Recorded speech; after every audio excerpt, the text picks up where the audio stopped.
할렐루야, 아멘. 우리가 오늘 하나님 말씀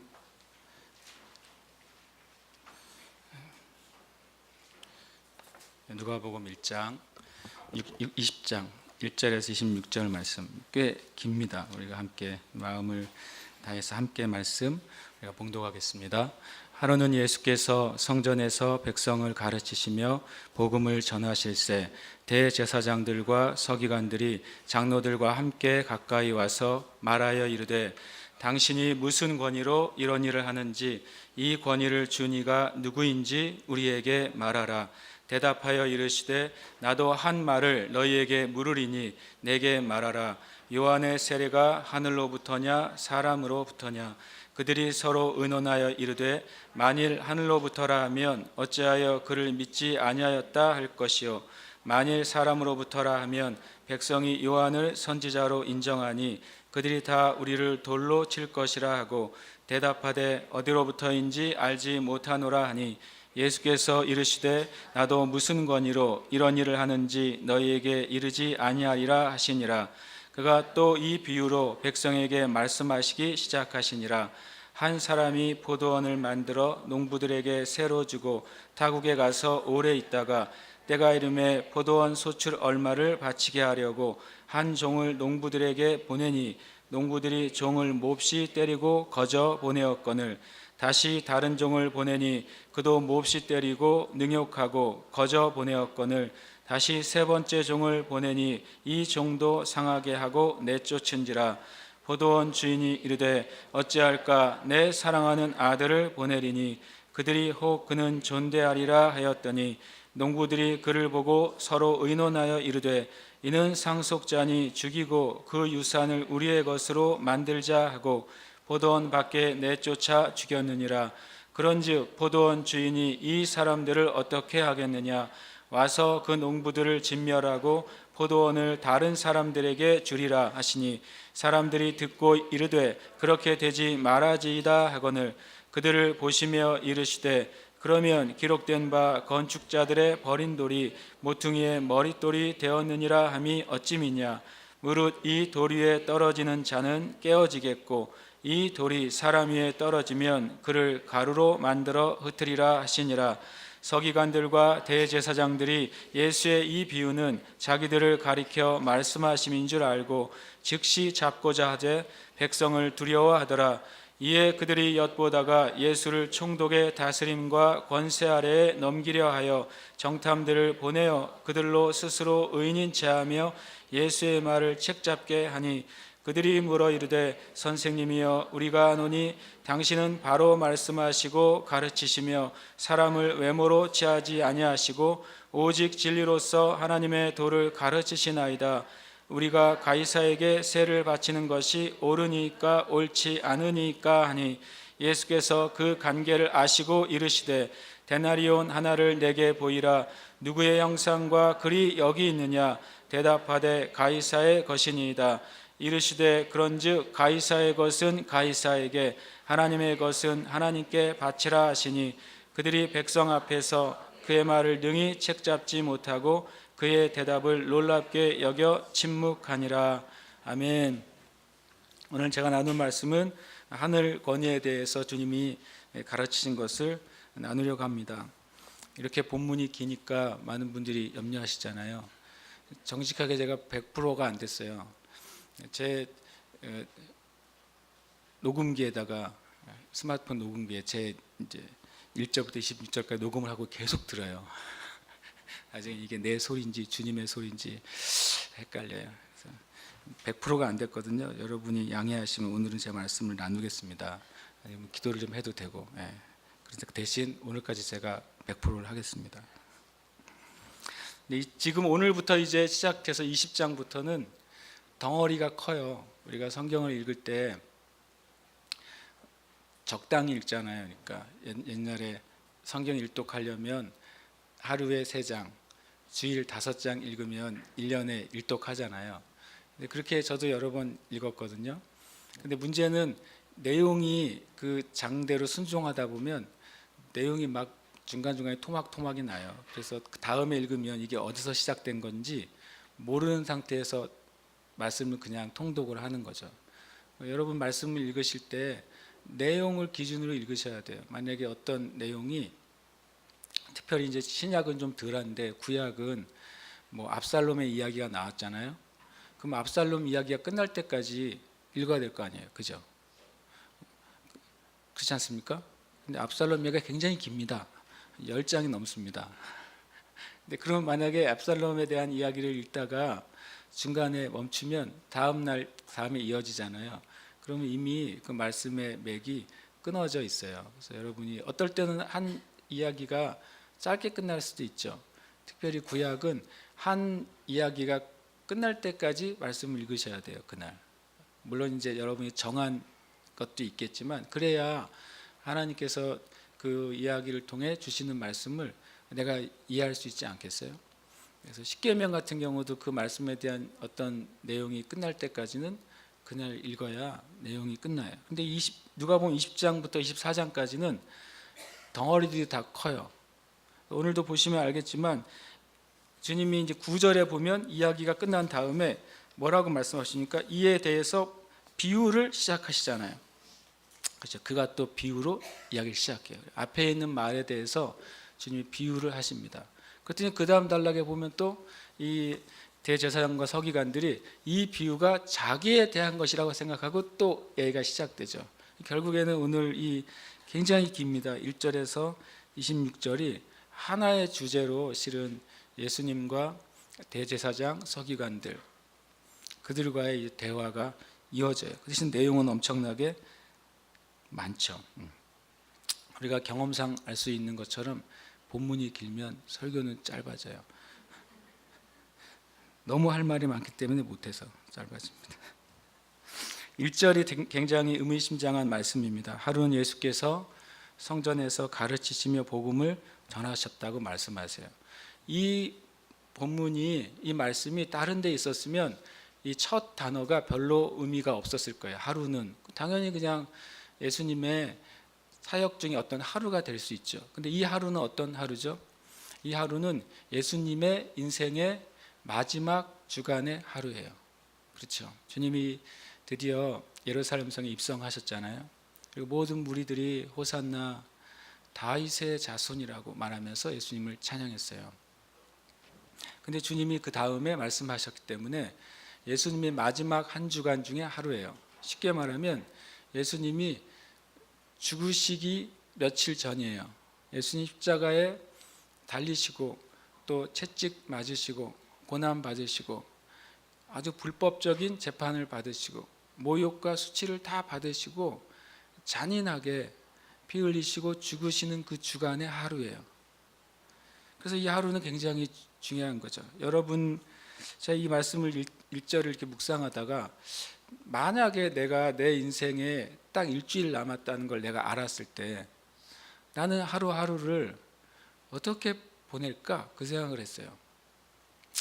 여러분이 만약에 일주일 인생이 남았다고 하면 일주일 뒤에 주님이 여러분 불러가신다고 할 때 오늘 뭘 계획하겠어요? 생각이 멍하고 없을까요? 주님은 아시잖아요. 주님이 지금 이 일 때문에 여기까지 여행하셨고 이 일 때문에 예루살렘에 입성하셨어요. 그래서 주님은 주님의 길을 아세요. 버킷리스트라고 아시죠? 버킷리스트라고 이제 죽기 전에 하고 싶은 일, 죽기 전에 하고 싶은 일들을 이렇게 적어 놓은 리스트를 버킷리스트라고 그래요. 버킷리스트라는 영화도 있죠. 그리고 전에 제가 갔던 미장원 그 선생님이 남자분이셨는데 제 머리를 깎아주는데 팔에 이렇게 쭉 뭔가 문신이 돼 있어요. 뱀처럼 이렇게 꼬불꼬불 온팔에. 그래서 제가 물어봤죠. 저기 문신이 뭐냐 그랬더니 자기 버킷리스트래요. 자기가 죽기 전에 하고 싶은 일들을 팔에다가 뺑글뺑글 돌아가면서 문신을 해놓은 거예요. 제가 또 뭐라고 물어봤는지 아세요? 그냥 지나갈 수는 없잖아. 그 중에 이룬 게 있냐 그랬더니 아직 하나도 못했대요.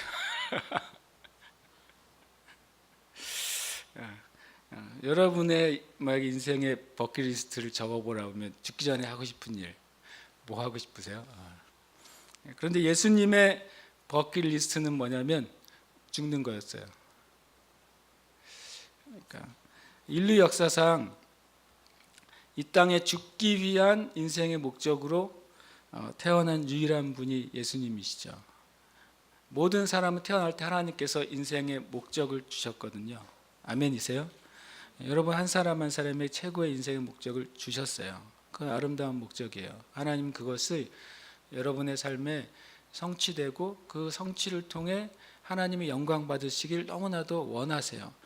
사람의 눈에 보기엔 그것이 높은 자리에 오르는 것이든 아니면 평범한 삶이든 그것은 우리에게는 중요하지만 정말로 하나님께뿐만 아니라 하나님 나라에서는 안 중요합니다.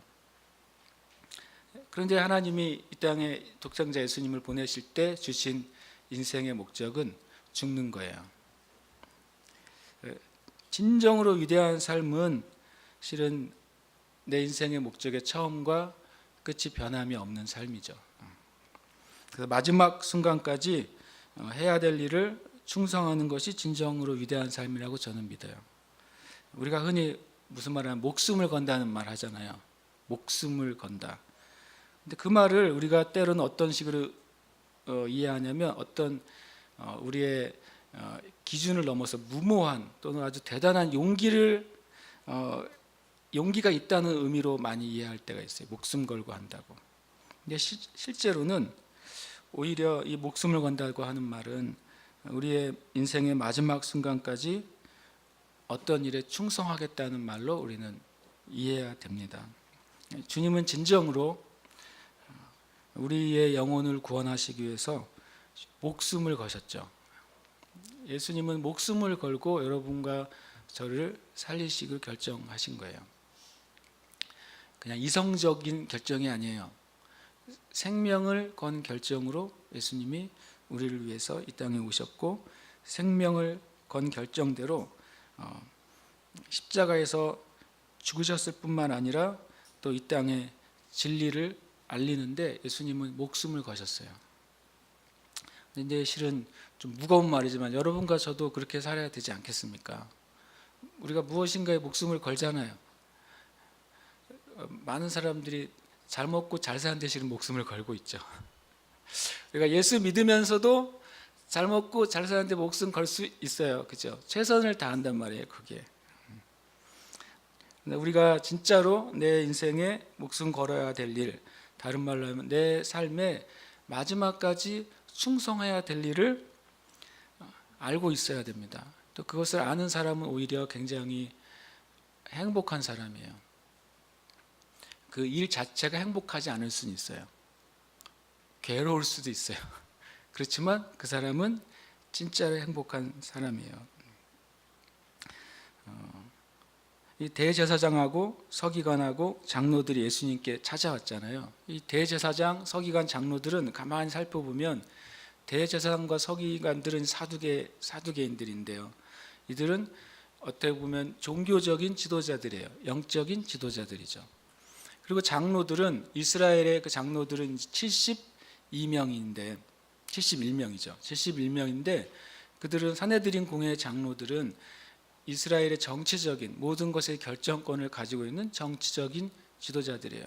그러니까 예수님 앞에 어떤 지도자들이 온 것이냐면 종교적이고 영적인 지도자들 그리고 정치적인 지도자들이 다 몰려와서 예수님에게 무엇인가 도전을 하고 있는 걸 알 수 있어요. 그들이 이제 찾아온 이유는 뭡니까? 예수님께서 자신들의 허락도 없이 성전에서 돈 바꾸는 자들, 장사하는 사람들 다 내치신 거죠. 예수님께서 자기의 허락도 없이 성전 앞에서 사람들 모아놓고 뭐 하는 거예요? 가르치고 말씀을 전하고 있고 복음을 전하는 거예요. 네가 뭔데 우리의 허락도 없이 성전에서 이런 일을 하느냐 그거죠. 그것이 이제 대제사장과 서기관과 장로들의 그 목적이에요. 근데 우리가 한 가지 기억해야 될 거는 하나님 안에서 무엇인가 행하는 권위는 하나님으로부터 온 것만 진짜예요. 그 나머지는 실은 다 가짜예요. 이 말이 제가 어떤 현실적인 권위를 부정하라는 말이 아니에요. 어떤 나라가 기독교 정부가 아니라고 부정하라는 말도 아니고 또 어떤 교회가 참 바르지 못한 목회자가 있다고 해서 부정하라는 말도 아니에요. 그리고 어떤 국가를 부정하라는 것도 아니에요. 중요한 건 뭐냐면 하나님의 눈에 무엇이 진짜이고 가치가 있느냐 하는 것을 우리가 알아야 된다는 거예요. 하나님은 헤아리신다는 거 성경은 말씀하세요. 헤아린다, 세고 계신다라고 말씀하세요. 헤아리시는 기준은 하나님께 속한 것만 세신다는 거예요. 하나님께서 세우신 것만 세고 하나님이 세우시지 않는 것은 하나님의 수에 들지 않아요. 저든 여러분이든 이 관점을 갖는 건 굉장히 진실로 어려운 것 같아요. 제가 어느 한 북한 선교사님을 만나서 식사를 한 적이 있는데요. 그 선교사님 사역이 뭐냐면 탈북한 중국에서 숨어 있는 사람들을 찾아내 가지고 자신이 직접 그 본고에 승합차에 그들을 싣고 그래서 중국 공안들의 눈을 피해서 수천 킬로를 며칠을 향해 치지 않고 달려요. 그래서 라오스나 베트남이나 이런 쪽에 데려다 주는 일을 하시는 분이에요. 실제로 많은 분들이 그분 통해서 제3지대국이 이제 라오스나 베트남 통해서 한국으로 입국을 했어요. 그리고 또 그 하는 과정에서 탈북민으로 가장한 간첩이 있었어요. 이분이 계속 하다 보니까 이분이 좀 이상하다고 해가지고 안기부에 신고를 했는데 그분이 진짜 간첩인 게 드러났고 신문에 났어요. 그래서 신문에 수년 전에 난 탈북민으로 가장한 간첩이 있다고. 근데 그분이 이제 신고한 분이에요. 자기가 구했는데 알고 보니까 간첩이었죠. 하여튼 이 나라 상황이 그런데 이분이 그 사역을 하니까 누구에게 알릴 수도 없죠. 그리고 누가 인정해 주지도 않아요. 그리고 늘 죽음의 위경 가운데 있어요. 부부가 같이 하시거든요. 목숨을 걸고 하는 거예요. 한국에 오셔가지고 그 식사를 하면서 왜 왔냐면 한국의 교회가 탈북민들 구출하는데 너무 소극적이고 그것에 실은 기도하지 않으니까 그거를 좀 알리고 교회들 일으키려고 오신 거예요. 근데 이분은 완전 무명한 선교사잖아요. 그래서 방법을 어떻게 했냐면 자전거에 깃발을 세워가지고 탈북민들을 우리가 사랑하고 구출해야 된다는 내용을 적어가지고 부산에서부터 시작해가지고 전국을 달린 거예요. 제가 이제 관점 얘기를 하려고 하는 거예요. 누가 그 한 중년의 사람이 그냥 땀을 뻘뻘 흘리면서 자전거를 타고 굽이굽이 부산에서 막 강원도 꼭대기까지 가면서 중간중간에 교회가 나올 때마다 들어가서 탈북민들을 구출하는데 힘을 써달라고 나누는 거죠. 누가 그분을 인정하고 또 존중하고 그 하나님으로부터 온 그 권위에 순종하는 것을 인정하겠어요. 그렇게 한참 동안 하셨거든요. 결과를 제가 알아요. 결과가 어땠을까요? 교회들이 반응이 없었어요. 교회들이 아무 반응이 없었어요. 그 다음 다시 들어가셨어요. 그분이 중국에. 그래서 얼마 전에 소식을 들었는데 잡혔어요. 공안에. 부부가 잡혔고 사모님은 석방을 해줬어요. 가석방을. 그 선교사님은 너무 죄가 크다고 안 풀어주고 있어요. 지금 어떻게 되는지는 저는 모르겠어요. 여러분 우리가 하나님이 세시는 것만 진짜라는 사실을 정말로 알아야 돼요. 하나님이 세시는 것만 진짜예요. 그리고 하나님이 세시지 않는 것은 가짜예요. 잘못하면 굉장히 위험한 발언이긴 하지만 주님이 대제사장과 서기관과 장로들은 실제로 백성들 위해 권위자였어요. 그리고 권위를 가지고 있었어요. 그렇잖아요. 예수님은 무명의 사람이죠. 알고 보면. 그런데 이 실은 가짜 권위가 진짜 권위에게 도전하고 있는 거예요. 하나님의 나라에서 가치 없는 것을 가라지라고 성경은 말해요. 가라지. 왜냐하면 알곡이 주님이 세시는 것이고 가라지는 하나님이 가치 없다고 말씀하시는 거예요. 성경에 보면 가라지가 알곡보다 더 크게 자란다고 말씀하고 있어요. 그러니까 겉으로 보기엔 더 화려하고 훨씬 더 커 보이는 것이 가라지죠. 그런데 첫 번째 가라지는 뭐냐면 하나님이 심지 않았는데 하나님의 밭에서 자라는 것들이 가라지예요. 마태복음 13장 24절 30절을 제가 읽어보겠습니다. 예수께서 그들 앞에 또 비유를 들어 이르시되 천국은 좋은 씨를 제 밭에 뿌린 사람과 같으니 했어요. 하나님이 이 땅에 하나님의 사람들, 하나님의 사역들을 뿌리세요. 그래서 심으세요. 하나님이 심으신 것이죠. 그런데 25절에 보면 사람들이 잘 때 그 원수가 와서 곡식 가운데 가라지를 덧뿌리고 갔더니, 그래서 되게 치명적인데, 하나님의 사람과 교회가 깨어있지 않으면 마귀는 가라지를 뿌립니다. 그리고 실제로 우리가 온전히 깨어있을 수 없어요. 하나님의 은혜가 필요해요. 마귀는 가라지를 뿌리는 것이죠. 그때 싹이 나고 결실할 때 하나님이 뿌리신 것도, 주인이 뿌린 것도 싹이 나고 결실을 하고 시작하고, 밤에 원수가 뿌린 씨앗도 싹이 나고 결실하기 시작했어요. 같은 땅에, 하나님이 땅에서 자라니까. 그런데 27절에 가라지도 보이니까 집주인의 종들이 와서 말하되 주여 밭에 좋은 씨를 뿌리지 아니하였나이까. 이 종들은 주님의 천사들이겠죠. 그런데 가라지가 도대체 어디서 생겼나이까? 자연 발생설. 가라지가 자동으로 생겼어요. 그러니까 아니라고 주님 말씀하시고, 28절에 주인이 이르되 원수가 이렇게 하였구나 그래요. 종들이 말하되 그러면 우리가 가서 이것을 뽑기를 원하시나이까. 주인이 이르되 가만두라. 가라지를 뽑다가 곡식까지 뽑을까 염려하노라. 사람들이 이런 질문해요. 하나님이 살아계시고 하나님이 공의로우시다면 이 땅에 수많은 악인들이 있는데 왜 벌하지 않으십니까? 악하다 못해 정말로 우리가 가서라도 공의를 행해주고 싶은데, 어린 아이들까지도 이렇게 악해졌는데 하나님 왜 이것을 그냥 두세요라고 기도하기도 해요. 근데 우리가 하나님 아버지 마음을 알아야 돼요. 주님이 이렇게 말씀하시는 거예요. 가라지를 뽑다가 곡식까지 뽑을까? 그냥 모든 사람의 삶은 긴밀하게 연결이 돼 있잖아요. 모든 사람의 삶은 긴밀하게 연결돼 있어요.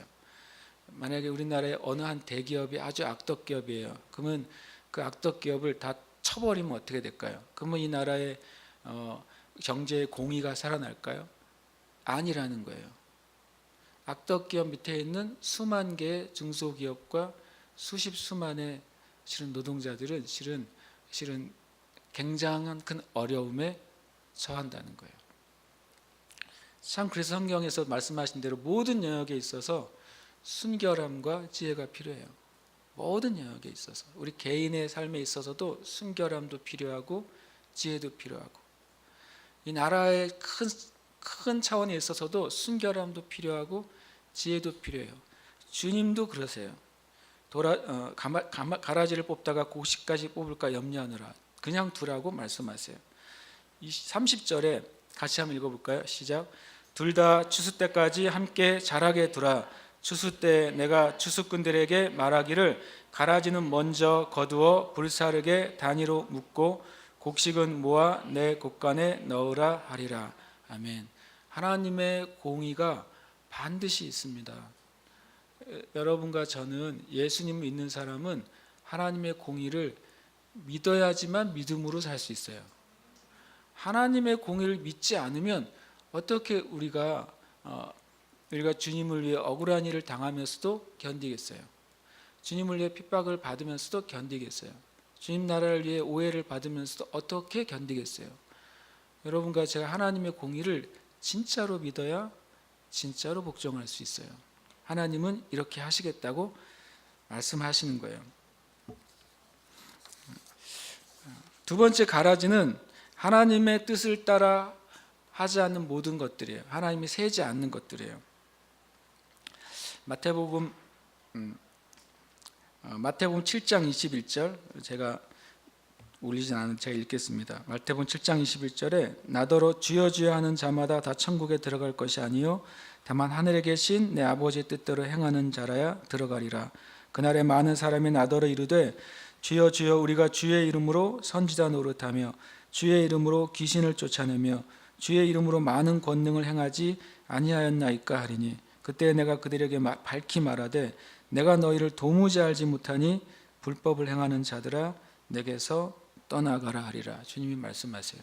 참 두려운 말씀이기도 하고 때로는 이 말씀을 사역자들에게만 해당된다고 우리가 생각하는데 그렇지 않습니다. 성경에는 영적인 사역을 하거나 하나님의 일을 하는 것이 소수의 사역자들에게만 해당된다고 말씀하신 적이 없어요.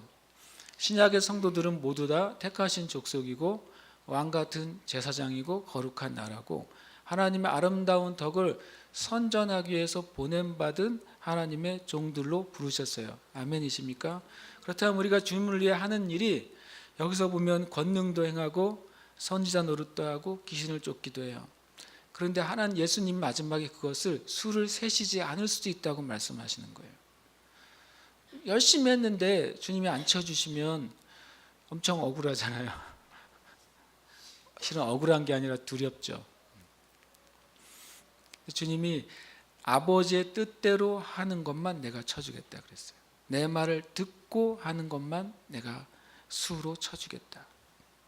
우리의 삶 가운데도 하나님 우리에게 주신 달란트나 은사나 모든 것을 행할 때 하나님의 뜻을 구해야 돼요. 우리는 선교할 때도 하나님의 뜻을 구해야 돼요. 구제할 때도 하나님의 뜻을 구해야 돼요. 기도할 때도 하나님의 뜻을 구해야 돼요. 하나님의 뜻을 따라서 할 때 하나님이 그것을 헤아려 주세요. 그래서 가라지는 이 두 가지예요. 하나님의 집에 하나님이 심으시지 않은 것들, 그것들이 가라지고 하나님의 뜻을 따라 하지 않는 것들이 가라지예요. 2절에 보면 말하 이르되 당신이 무슨 권위로 이런 일을 하는지 이 권위를 준 이가 누구인지 우리에게 말하라. 이게 이제 전체 주제예요. 그 전체 내용을 이 말씀이 싸고 있어요. 권위란 단어는 성경의 그 헬라어의 단어는 엑수시아라는 단어로 나왔어요. 별로 안 좋은 단어, 엑소시스트, 뭐 이렇게 무슨 이런 약간 귀신 나온 영화들 그렇게 말하잖아요. 근데 실은 그게 원래 의미는 엑소시아라는 성경의 권위라는 단어로부터 나왔어요. 그것이 잘못 쓰여질 때가 있는 거죠. 히브리어로는 뭐 메스살라 또는 살레탄이라는 단어를 사용하는데 일단 우리가 몰라도 되지만 뜻은 기억하면 좋겠어요. 권위라는 엑소시아라는 단어의 뜻이 법적인 권력을 의미해요. 스스로가 만든 힘이 아니라 법적인 권력을 의미합니다. 그리고 또 이 단어의 뜻에 아주 전혀 관계없는 뜻이 하나 들어가 있다는 걸 제가 알았는데요. 왜냐하면 이 히브리어와 헬라어는 의미가 여러 가지가 있고 한 40가지 의미가 되는 단어도 있어요. 힘이란 뜻이 있고 능력이란 뜻도 있는데 뭐가 있냐면 베일이란 뜻이 있어요. 신기하게도 베일이 뭐죠? 이렇게 커튼이요. 전혀 권력과 권세나 관계없는 것 같은 의미가 베일이라는 의미가 있어요. 그 말은 뭐냐면 베일은 무엇인가를 감추는 것이잖아요. 진정한 영적인 권위는요 감추어져 있어요. 그래서 때로는 사람들이 진정한 영적인 권위를 못 알아봐요. 이 대제사장과 서기관들과 장로들이 예수님의 진정한 권위를 알아보지 못했어요. 그래서 네가 무슨 권위로 이런 일을 행하느냐라고 예수님께 묻는 거예요.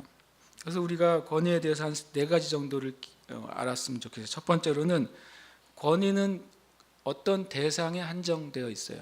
이 말이 무슨 말이냐면 고등학교 1학년 일반 반장은 1학년 일반에서만 권위를 행사하는 거예요. 그죠?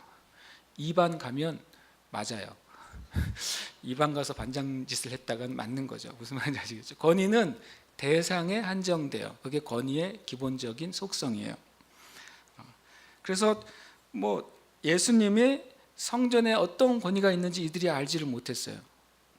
예수님의 권위가 성전에 해당되지 않는다고 생각했어요. 실은 이들은 예수님의 권위가 무한하다는 사실을 모르는 거예요.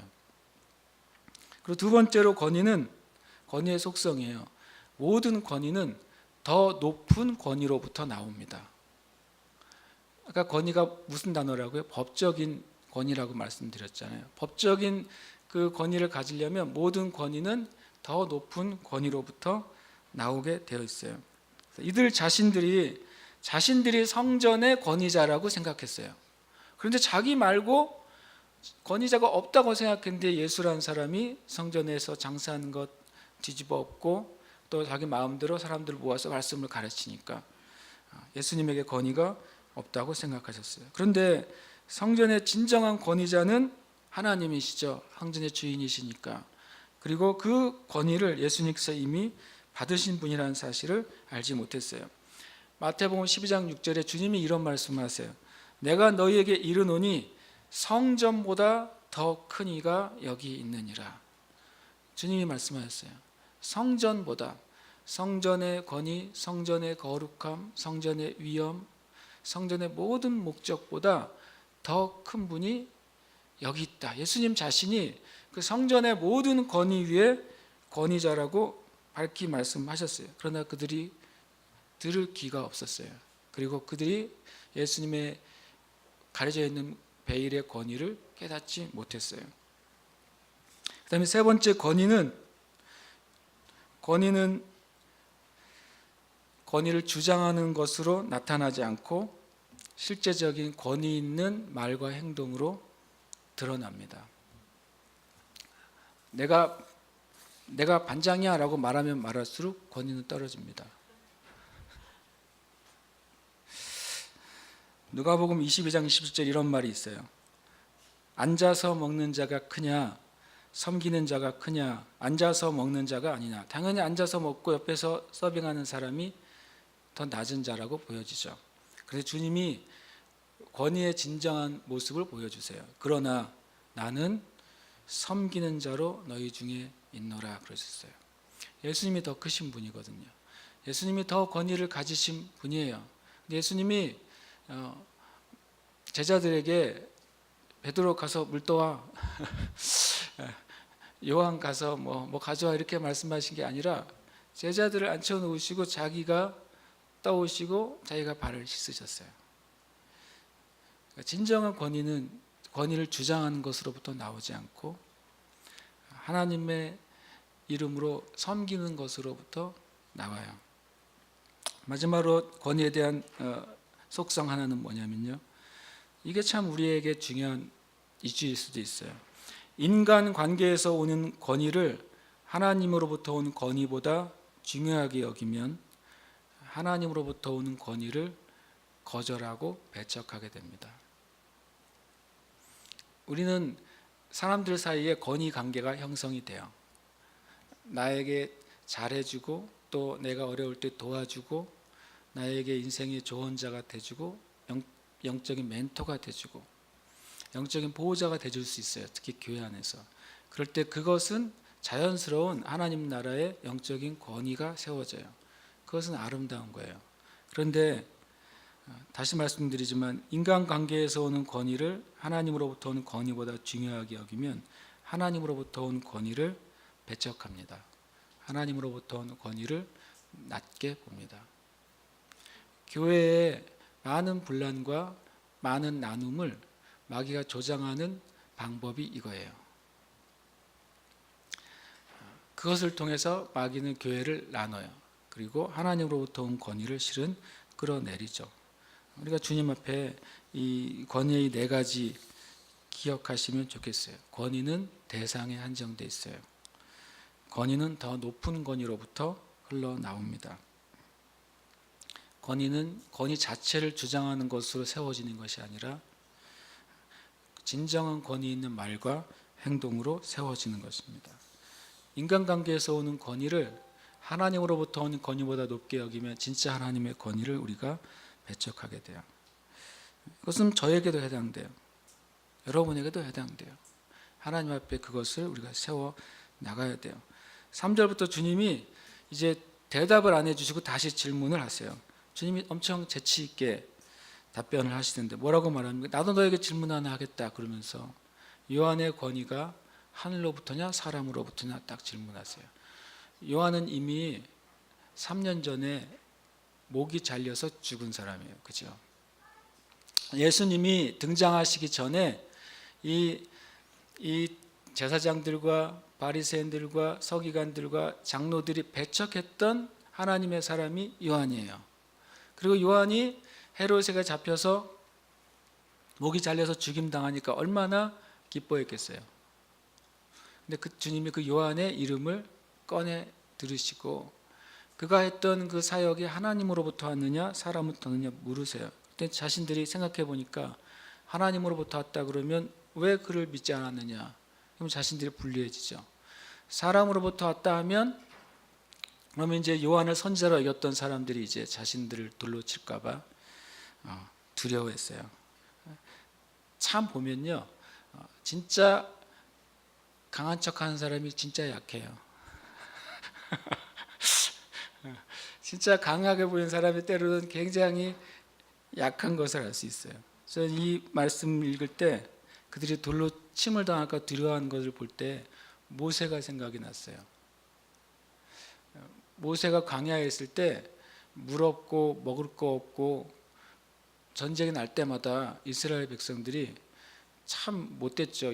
모세는 한 명이잖아요. 이스라엘 백성은 수천, 수만, 수십만 명이잖아요. 수백만 명이잖아요. 이 모세 한 명을 돌로 치려고 몰려오잖아요. 참 악하죠. 그런데 모세는 어떻게 했냐면 죽음을 두려워한 게 아니라 그 돌을 든 군중 앞에서 하나님 앞에 엎드립니다. 제3의 길이죠. 타협을 한 것도 아니고 화를 낸 것도 아니고 하나님께 엎드린 거예요. 그래서 모세가 성경에 쓴 그 온유함이 온 세상에서 가장 큰 사람이라고 말씀하셨어요. 진정한 권위자의 모습이죠, 어찌 보면. 그런데 사람의 눈에는 제일 약해 보이죠. 약해 빠져 보이잖아요. 아무런 힘도 사용하지 않고 아무런 권세도 부리지 않고 그냥 하나님 앞에 엎드리죠. 그러나 그거에 비하면 이 대제사장들은 예수님 질문 한마디에 혼자 생각하다가 이거 잘못하다간 돌 맞아 죽겠다 그래가지고 아주 빠른 시일에 꼬리를 내려요. 우리는 잘 모르겠다 이렇게 말씀합니다. 우리가 주님의 그 말씀을 통해서 우리의 삶에 대한 답을 얻어야 돼요. 때로는요, 사람의 충고를 통해서 삶이 바뀌는 것보다 진리의 말씀이 어떠한 사람의 마음에 들어갔을 때, 그래서 스스로 하나님 안에서 답을 얻었을 때 그 사람이 더 근본적으로 바뀐다는 것을 우리가 보게 돼요. 사람의 충고는 일시적인 어떤 방향을 알려줄 수는 있는데 우리의 심령을 바꾸지는 못해요. 예수님은 세례 요한의 사역도 하나님의 권위로부터 왔다는 사실을 말씀하시는 거예요. 그리고 세례 요한보다 더 크신 예수님의 권위가 어디로부터 왔는지도 알기를 원하세요. 그런데 그들이 답을 알까요, 모를까요? 답을 알고 있죠. 그리고 백성들도 알고 있잖아요. 백성들도 세례 요한의 권위가 하늘로부터 왔다는 사실을 알고 있다고 성경에 말하고 있잖아요. 그런데 문제는 뭐냐면 그들이 인정하지 않는 거예요. 알고 있어요. 알고 있는데 인정하지 않습니다. 권위에 대한 가장 큰 문제는 어떤 권위자가 잘하느냐 못하느냐가 아니라 그 권위가 하나님께로부터 왔다는 사실을 인정하지 않는 삐뚤어진 마음이 문제예요. 인정한다면 우리는 권위에 순복해야 돼요. 그러나 인정하지 못하면 우리도 모르는 사이에 배척하게 되고 어떤 선을 넘어버려요. 우리가 기억해야 될 게, 우리가 여러분들 여러 권위자들 만나지 않습니까? 그 권위자들과 개인적으로 깊은 관계를 맺지 못할지라도 하나님이 세우셨다는 것을 인정하고 공적인 권위에는 우리는 복종해야 돼요. 10절부터 이제 긴 이야기가 나옵니다. 주님이 이 이야기 다음에 16절까지 주님이 비유를 말씀하세요. 한 농부가 포도원 주인이죠. 포도원을 만들고 농부들을 주고 떠났어요. 떠나고 세를 받기 위해서 4번이죠. 그 아들까지 4번이나 보냅니다. 그런데 다 때리고 또 모욕을 주고 상하게 하고 내쫓고 그렇게 합니다. 이 비유는 앞의 내용에 대한 예수님의 가르침이에요. 구절이 그렇게 써 있어요. 실은 이제 권위에 대한 비유예요. 앞의 이야기에 대한 비유이기 때문에 권위에 대한 예수님의 가르침입니다. 이 이야기 중에 권위에 대해서 관계된 단어가 한 단어가 있어요. 찾아보시면 어느 단어일까요? 존대라는 단어예요. 13절에 보시면 포도원 주인이 이르되 어찌할까 내 사랑하는 아들을 보내면 그들이 혹 그는 뭐라고요? 존대하리라, 존중하리라 이렇게 되어 있어요. 옛날 성경에는 공경하리라 이렇게 되어 있어요. 이게 권위에 대한 단어예요. 바른 권위에 대한 바른 반응은 뭐냐면 존대라고 하는 거예요. 실은 이제 이 주인이 원하는 것은 많은 세금을 거두려는 게 목적이 아니라 이 주인에 대한 존대를 그 종들에게 해주기를 바란 거예요. 존대라는 단어도 굉장히 의외의 뜻을 가지고 있다는 걸 제가 발견했어요. 존대라는 그 헬라어 단어는 엔트레포라는 단어를 쓰는데 뜻이 이렇게 되어 있어요. 뜻이 겸손하다라는 뜻을 가지고 있어요. 그 다음에 두 번째로는 전혀 이해가 할 수 없는 뜻이 있어요. 수치를 받다라는 뜻을 가지고 있어요. 그리고 낮아지다라는 뜻을 가지고 있어요. 그러니까 하나님 앞에 우리가 하나님을 존중할 때는요, 우리의 자존심을 버려야 된다는 거예요. 우리가 하나님을 존대하고 존중하려면 우리가 낮아지고 겸손해져야 된다는 거예요. 놀랍게도 종들을 보내면서 주인이 종들을 보내면서 그 농부들이 그 종들에게 그렇게 존대하기를 주님이 기대하셨어요. 마치 하나님을 대하는 것처럼 낮아지고 자존심을 버리고 겸손하게 대하기를 주님이 원하신 거예요. 근데 그것이 안 됐어요. 소출을 주거나 안 주거나가 문제가 아니라 존대하느냐 존대하지 못하거나, 그것이 주인에게는 중요한 것입니다. 포도원 주인이 소출을 요구하는 것은 정당한 것이죠. 포도원 주인이 3번 종들을 보내는 동안 악한 농부들이 때리고 상하게 하고 그리고 모욕을 주고 그리고 내쫓았습니다. 그것은 직접 주인에게 그렇게 한 것이나 같은 거예요. 요한복음 13장 20절에 이렇게 말씀하세요. 주님이요, 내가 진실로 진실로 너희에게 이르노니 내가 보낸 자를 영접하는 자는 나를 영접하는 것이요, 나를 영접하는 자는 나를 보내신 이를 영접하는 것이니라. 이렇게 말씀하셨어요. 그것은 반대의 말씀에도 해당돼요. 내가 보낸 자를 영접하지 않는 것은 나를 영접하지 않는 것이라고 하신 말씀이나 똑같아요. 놀랍게도 이 권위에 대한 하나의 해답이요, 존대라는 단어에 다 들어가 있어요. 영어로는 뭡니까? 리스펙트예요. 존중이 여기는 거죠.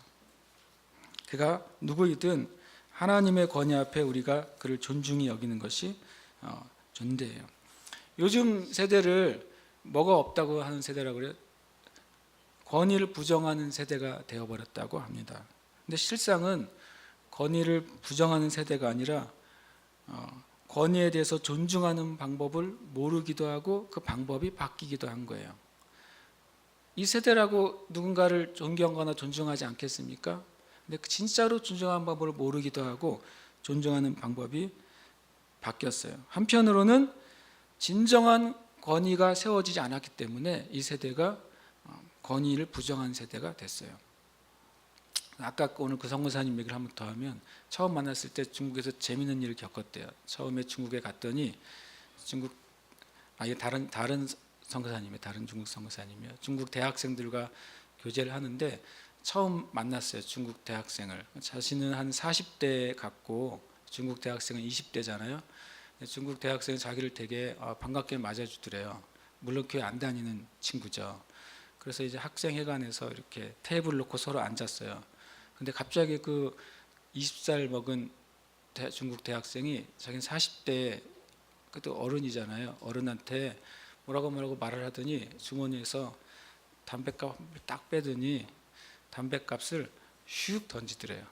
쑥 던지고 그 다음에 라이터를 던지면서 하나 빼서 피라고. 그러니까 이분이 마음이 너무 상한 거예요. 중국 성도. 아니 어떻게 해도 그렇지, 이렇게 네 가지 없는 자식이 있나. 아무리 자기보다 어른인데 담배 피라고 담배 툭 던지고 또 자기도 물론 피지도 않지만 그렇게 자기를 하대한 거죠.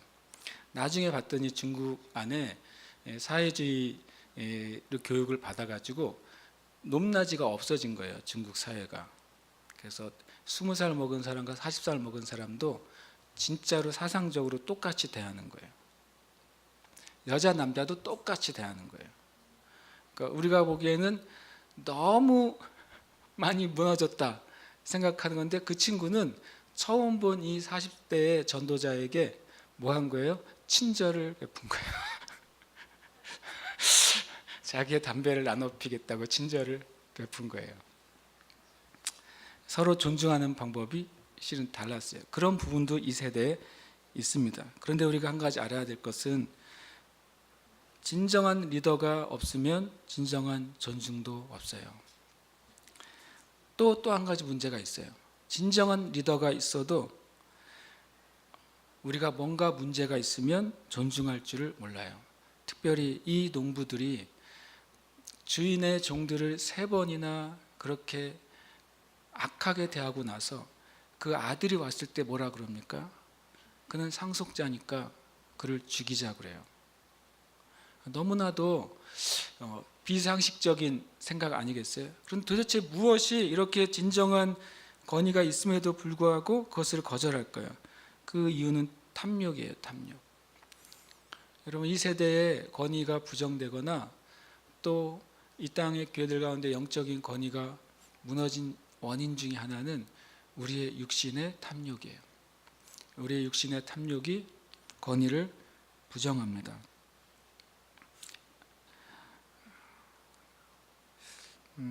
그래서 우리는 주님 앞에 하나님께로부터 온 권위들을 존중해야 돼요.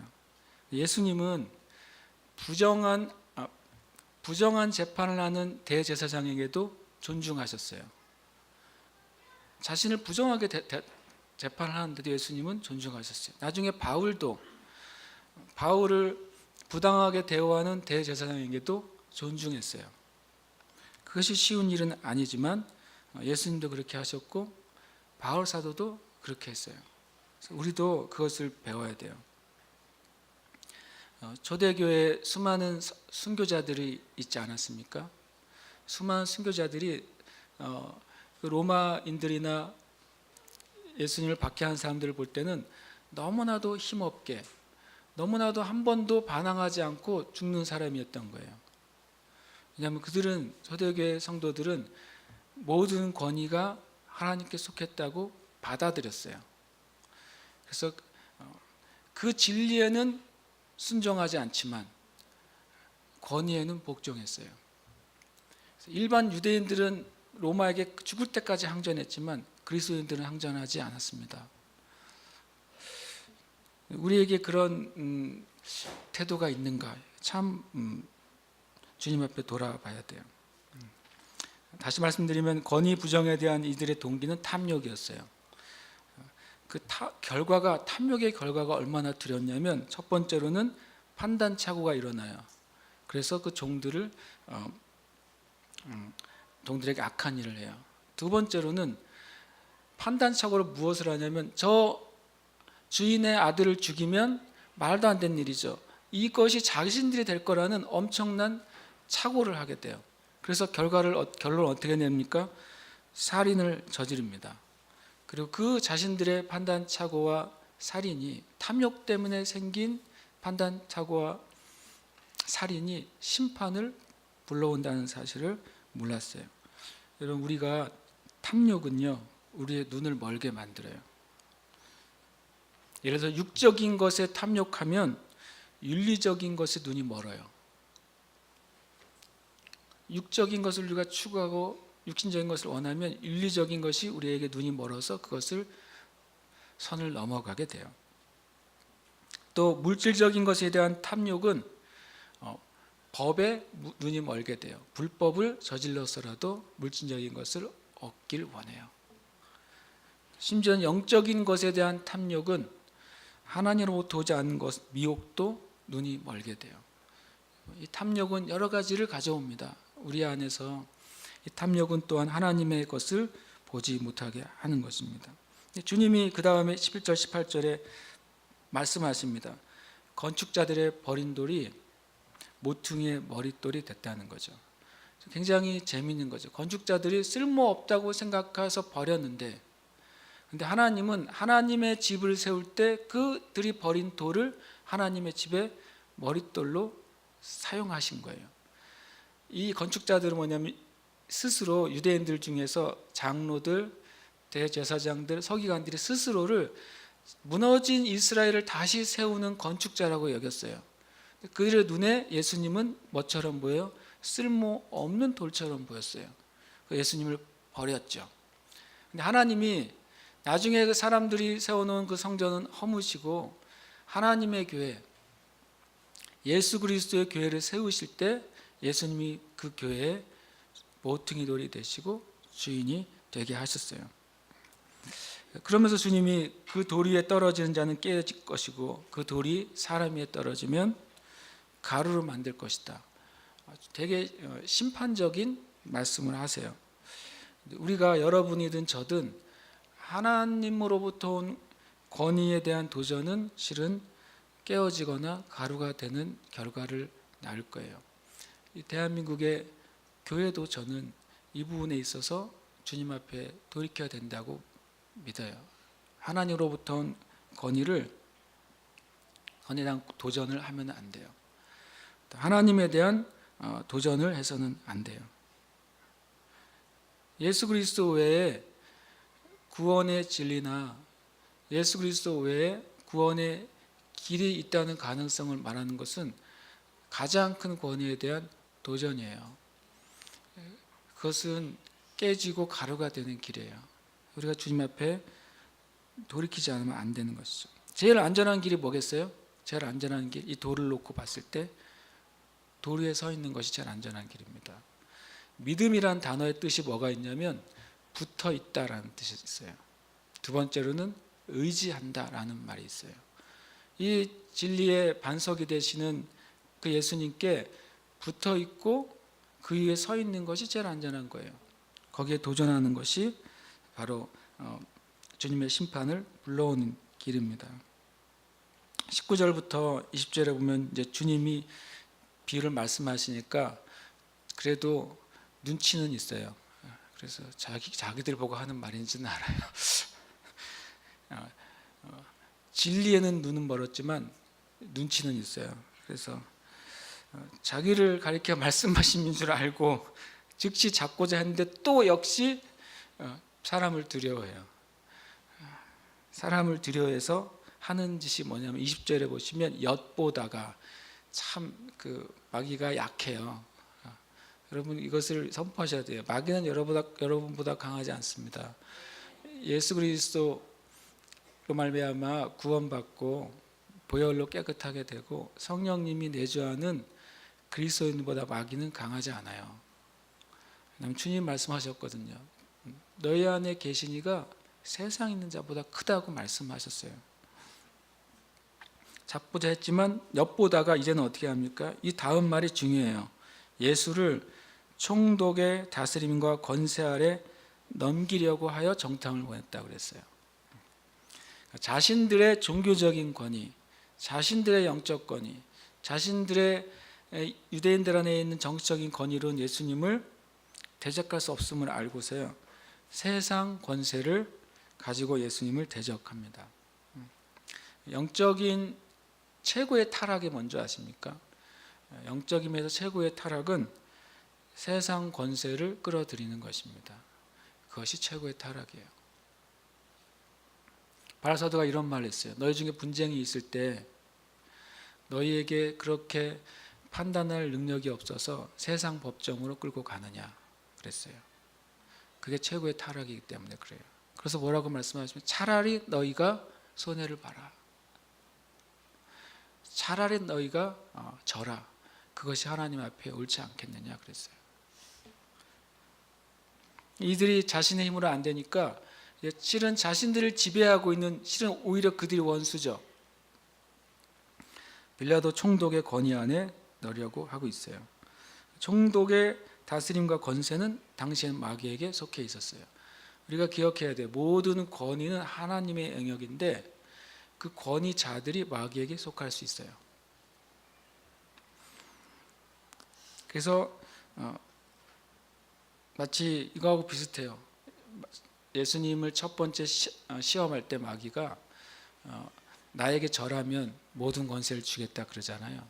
그거하고 비슷하게 하늘의 권세를 땅의 권세에게 맡기려고 하는 거예요. 그런 일은 일어날 수도 없고 일어나지도 않습니다. 이런 시도가 우리 안에도 없어야 돼요. 우리에게 미련한 마음이 이 땅의 방법으로 하나님의 일을 해결하려고 하는 것, 이 땅의 힘으로 하나님의 일을 해결하려고 하는 것, 그것이 영적인 타락의 맨 끝이에요. 마귀가 그랬잖아요. 마귀가 하나님보다 더 높아지리라 이런 말을 했어요. 하나님의 권위 안에 있는 것보다 자기가 세상의 권위자로 서겠다고 말하는 것이죠. 주님이 이제 마지막으로 이제 말씀하세요. 그들이 거짓으로 와가지고 21절에 보면 예수님을 칭찬하는 것 같아요. 그렇죠? 바로 말씀하신다. 또 가르치시고 사람을 외모로 취하지 않으시고 진리로서 하나님의 도를 가르치십니다 하고 예수님은 굉장히 칭찬하는 것 같아요.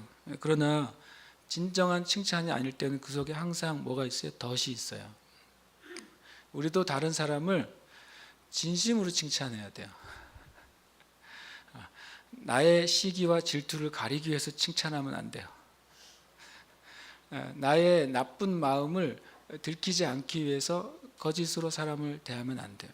우리도 진실해야 되고, 그리고 또 여러분도 진짜와 거짓을 분별해서 들어야 돼요. 주님이 이 거짓말에 속으셨다면 아마 이들이 이날 예수님이 잡히셨을 거예요. 주님이 속지 않으십니다. 여러분과 제가 진짜 진리에만 반응하는 훈련을 해야 돼요. 우리 내부로부터도 어떤 것이 올라왔을 때 이것은 주님의 진리가 아니다. 그러면 우리는 그것을 잠재워야 돼요. 외부로부터도 어떤 메시지가 들려왔을 때 그것이 하나님의 진리가 아니라면 우리는 그것에 반응하지 말아야 돼요. 예수님은 그렇게 하셨어요. 예수님은 우리에게 진리에만 반응하는 것을 보여주셨어요. 그랬더니 결과가 어떻습니까? 그들이 입이 닫혀요. 마귀가 우리에게 도전할 때, 거짓을 가지고 들어올 때, 우리 안에서나 우리 바깥으로부터나 사람 사이의 관계에서나 주님의 일을 일할 때나 어떤 사역에서나 무엇이든지 그걸 가지고 들어올 때 그것을 잠잠하게 하는 방법은요, 여러분과 제가 진리에만 반응하고 진리가 아닌 것엔 반응하지 않는 거예요. 그럼 마귀는 침묵하게 됩니다. 마귀는 우리로부터 에너지를 얻지 못하게 돼요. 우리가 비진리에 반응하면 마귀가 우리로부터 에너지를 얻을 거예요. 그리고 우리를 속이고 도둑질하고 죽이고 멸망시키기까지 하려고 노력할 거예요. 여러분과 제가 예수님처럼 반응하게 될 때 실은 이길 뿐만 아니라 마귀를 잠잠케 하는 그런 삶을 살게 될 줄 믿습니다. 우리가 기도하십시다.